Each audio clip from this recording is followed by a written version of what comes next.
जाक्स Rousseau ने कहा था, मनुष्य स्वतंत्र जन्मा है, पर हर तरफ वह जंजीरों में जकड़ा हुआ है।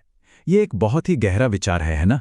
और आज हम बात करने वाले हैं ऐसी ही कुछ जंजीरों की, मतलब फाइनेंशियल जंजीरों की, जो हमें आगे बढ़ने से रोकती हैं और उनसे आज़ाद कैसे हुआ जाए। और इस फाइनेंशियल फ्रीडम यानी वित्तीय स्वतंत्रता को समझने के लिए आज हम रॉबर्ट कियोसाकी के मशहूर कैश फ्लो क्वाड्रेंट को समझेंगे। ये एक ऐसा फ्रेमवर्क है, एक ऐसा नक्शा है जो हमें पैसा कमाने के अलग अलग रास्तों को समझने में मदद करता है। देखिए, ये पूरी कहानी शुरू होती है दो अलग अलग सलाहों से, दो अलग अलग माइंडसेट से। रॉबर्ट कियोसाकी के जीवन में दो पिता थे, एक उनके अपने और एक उनके दोस्त के। और कमाल की बात यह है कि जिंदगी में सफल होने के लिए दोनों की सलाह एक दूसरे से बिल्कुल अलग थी। एक तरफ थे उनके पढ़े लिखे पिता, जिन्हें वो गरीब डैडी कहते हैं। उनकी सलाह थी, खूब पढ़ो और एक अच्छी सेफ सिक्योर नौकरी ढूंढो। तो वहीं दूसरी तरफ थे उनके अमीर डैडी, जो ज्यादा पढ़े लिखे तो नहीं थे, पर उनकी सलाह थी कि नौकरी करने की बजाय अपना खुद का बिजनेस बनाओ और एक इन्वेस्टर बनो। तो सोच का ये जो फर्क है ना, यही हमें कैश फ्लो क्वाड्रेंट तक ले आता है। ये एक बहुत ही सिंपल सा डायग्राम है जो इन दोनों रास्तों को और पैसे की पूरी दुनिया को एक ही नक्शे में दिखा देता है। ये है वो मशहूर कैश फ्लो क्वाड्रेंट, एक ऐसा नक्शा जो दुनिया में हर किसी को बस एक सिंपल सी चीज के आधार पर 4 हिस्सों में बांटता है कि उनका पैसा आता कहां से है। तो सबसे पहले आता है ई, यानी एम्प्लॉय या कर्मचारी।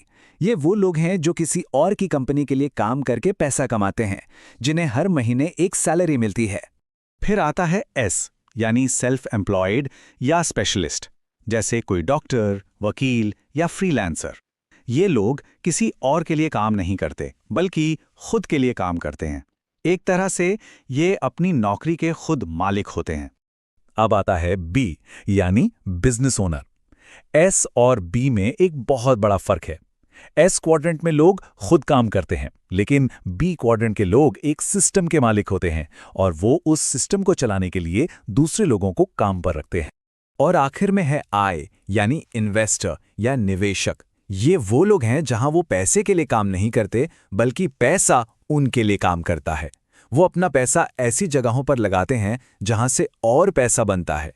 तो ये हैं वो 4 क्वाड्रेंट, ई, एस, बी और आई। चलिए अब इस क्वाड्रेंट की बाईं ओर यानी लेफ्ट साइड को जरा गौर से देखते हैं, जो कि ई और एस, कर्मचारी और सेल्फ एम्प्लॉयड की दुनिया है। इस साइड की जो सबसे बड़ी वैल्यू है, जो सबसे बड़ी चाहत है, वो है सुरक्षा। एक तय सैलरी, एक पक्की नौकरी। इसके पीछे कहीं ना कहीं एक डर काम करता है, फाइनेंशियल अनिश्चितता का डर। लेफ्ट साइड का पूरा खेल एक ही चीज पर टिका है, पैसे के लिए अपने समय को बेचना। सीधा साधा हिसाब है, जितना समय देंगे उतना पैसा मिलेगा, अगर काम नहीं किया तो पैसा भी नहीं आएगा। तो जहां लेफ्ट साइड में सुरक्षा की तलाश है, वहीं क्वाड्रेंट का दाहिना हिस्सा यानी राइट साइड बिल्कुल अलग सिद्धांतों पर काम करता है। यहां बात सुरक्षा की नहीं, बल्कि स्वतंत्रता के निर्माण की होती है। इस साइड का फोकस फ्रीडम यानी आज़ादी पर होता है। यहां जोर खुद काम करने पर नहीं, बल्कि ऐसे सिस्टम बनाने पर होता है जो हमारे लिए काम करें, चाहे हम वहां मौजूद हों या न हों। और यहां सफलता का राज है लिवरेज। इसका मतलब है दूसरे लोगों के समय यानी अदर पीपल्स टाइम और दूसरे लोगों के पैसे यानी अदर पीपल्स मनी का इस्तेमाल करके वेल्थ बनाना। इस पूरी बात को और भी आसान तरीके से समझने के लिए किताब में एक बड़ी मजेदार कहानी है। 2 आदमियों, एक गांव और पानी की समस्या की कहानी। कहानी में एक है एड हर रोज झील से गांव तक बाल्टियां ढोता है। जितनी ज्यादा बाल्टियां उतना ज्यादा पैसा। वो क्वाड्रेंट के लेफ्ट साइड जैसा है। अगर वो बाल्टी ढोना बंद कर दे तो पैसा आना भी बंद हो जाएगा। लेकिन फिर आता है बिल एड की तरह हर रोज बाल्टियां नहीं ढोता। वो कुछ समय के लिए मेहनत करता है, लेकिन एक सिस्टम बनाने में वो झील से गांव तक एक पाइपलाइन बनाता है। बिल क्वाड्रेंट की राइट साइड को दिखाता है। और एक बार जब वो पाइपलाइन बन जाती है तो सोचिए क्या होता है। अब बिल को काम करने की जरूरत नहीं। पाइपलाइन 24 घंटे 7 दिन गांव में पानी पहुंचाती है और पैसा अपने आप आता रहता है, तब भी जब बिल सो रहा होता है। यही तो है असली फाइनेंशियल फ्रीडम। और ये कहानी हमें एक बहुत ही जरूरी सवाल पर लाकर छोड़ देती है, जो हम सबको अपने आप से पूछना चाहिए कि हम अपनी जिंदगी में क्या कर रहे हैं। क्या हम हर रोज सिर्फ बाल्टियां ढो रहे हैं या फिर एक पाइपलाइन बनाने पर काम कर रहे हैं? हमारी इनकम का सोर्स क्या है?